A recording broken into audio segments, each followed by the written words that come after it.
What? What a shocking day! How could more cheating, more cursed? Are you agree with this statement? Oh no, let's reject it together.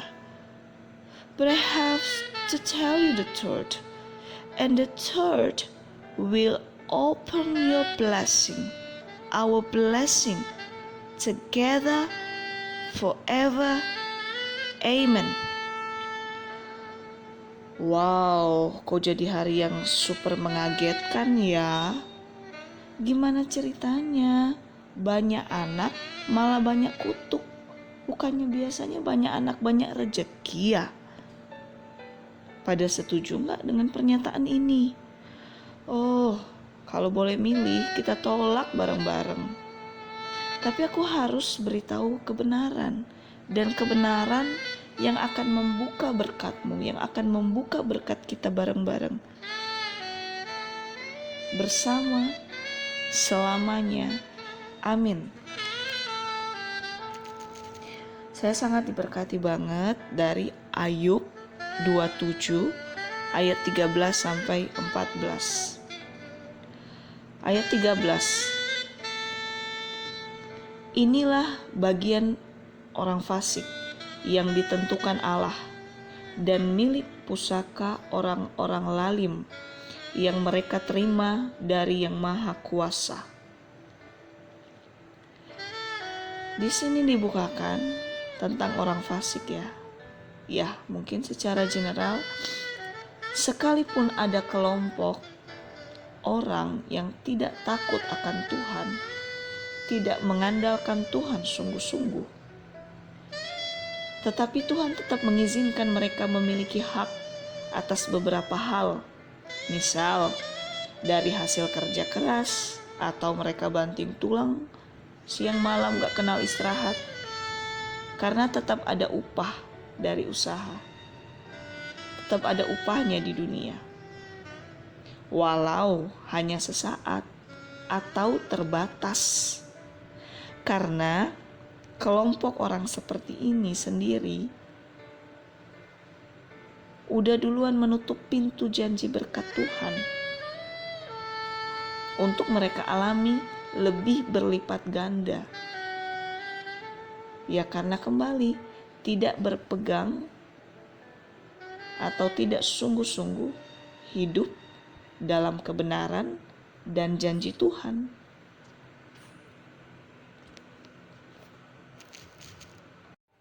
Terus di ayat 14a, kalau anak-anaknya bertambah banyak, mereka menjadi makanan pedang. Wow, inilah yang super mengerikan ya. Bukannya Tuhan mengatakan beranak cuculah dan bertambah banyaklah. Kalau itu memang perintah Tuhan, pasti ada berkat di baliknya kan. Tapi kenapa malah dikatakan di sini seperti berlawanan? Banyak anak malah jadi makanan pedang, jadi kutuk. Banyak kutuk gak sih? Apa maksudnya ya? Di sini benar-benar dibukakan. Dimisalkan anak-anak bertambah banyak bisa menjadi makanan pedang. Itu bisa berarti menjadi makanan si jahat, jadi makanan si iblis, jadi gampang diombang-ambing oleh kejamnya tipu muslihat si jahat atau dunia, atau gampang jatuh dalam dosa. Karena begini, kalau tadinya keturunan di atas tidak hidup sungguh-sungguh takut akan Tuhan atau keluar dari pagar perlindungan Tuhan, maka keturunan seterusnya pun gampang dipatok oleh si jahat, si iblis, si ular.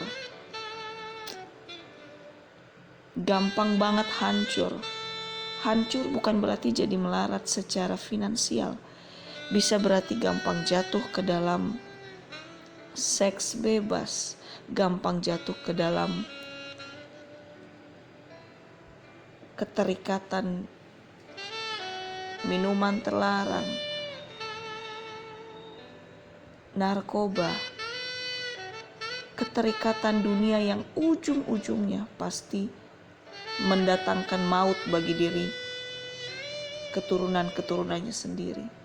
Karena tidak ada pagar perlindungan tadi. Mari benar-benar kita sama-sama meminta Tuhan sungguh-sungguh terus memagari hidup kita, bahkan keturunan kita kelak. Amin. Terus di ayat 14b, dan anak cucunya tidak mendapat cukup makan. Wow, apalagi ini? Udah jadi makanan pedang, gak dapat cukup makan. Bukannya tadi mereka punya hak atas beberapa hal, mereka bisa punya kekayaan, bisa mereka punya kelimpahan, tapi kenapa kurang makan? Orang-orang yang minta-minta di jalan aja mungkin gak sampai kekurangan makan. Tapi kenapa malah seperti punya banyak hal kekurangan makan cucu-cucunya, keturunannya? Di sini dibukakan lagi, mungkin kelompok orang seperti itu, walaupun tetap bekerja keras, tetapi anak cucu selalu kelaparan. Ya karena kembali lagi, karena di luar takut akan Tuhan, pasti selalu merasa kurang dan tidak cukup. Karena sesungguhnya rasa cukup dimulai dari mengucap syukur terlebih dahulu. Karena Tuhan lah yang melimpahkan lebih dan lebih lagi ke depannya. Dan di dalam ucapan syukur itulah limpahan Tuhan, limpahan berkatnya Tuhan semakin mengalir. Bukan kerja keras saja atau makanan yang banyak saja yang mengenyangkan, tetapi hati atau prinsip yang tetap mengucap syukur apapun keadaannya, apapun yang sedang dipegang tanganmu, dan ucapan syukur itulah yang diubahkan Tuhan menjadi lipat ganda berkat dan damai sejahtera hari lepas hari. Tidak cukup makan bisa juga berarti di luar Tuhan, di luar pagar perlindungan Tuhan, maka segala apa yang dimiliki gampang direbut oleh si jahat, gampang hilang. Karena pagar perlindungan tadi tidak ada. Karena manusia sebenarnya sangat terbatas, tidak punya kuasa untuk tetap bisa menjaga semua apa yang dia punya. Misal tiba-tiba bencana alam, kebakaran, kerampokan, atau apapun itu. Jadi apapun yang kamu punya, kamu gak bisa jaga seutuhnya. Penciptalah yang bisa memberkati dan menjaga apa yang kita punya, bahkan melipat gandakan. Pencipta kita, Bapa kita yang baik, Tuhan Yesus Kristus. Karena hanya dari Bapa lah penjagaan yang sempurna, yang tidak bisa diganggu oleh siapapun. Hanyalah penjagaan dari Tuhan Yesus sendiri. Di luar itu tidak ada penjagaan. Jadi sebanyak apapun yang diperoleh sangat gampang disedot, dihancurkan oleh dunia atau ketamakan diri sendiri, menghancurkan dan merusakkannya sendiri. Karena tidak ada prinsip karakter takut akan Tuhan, maka semua yang dimiliki itu pun akan cenderung merusak diri sendiri.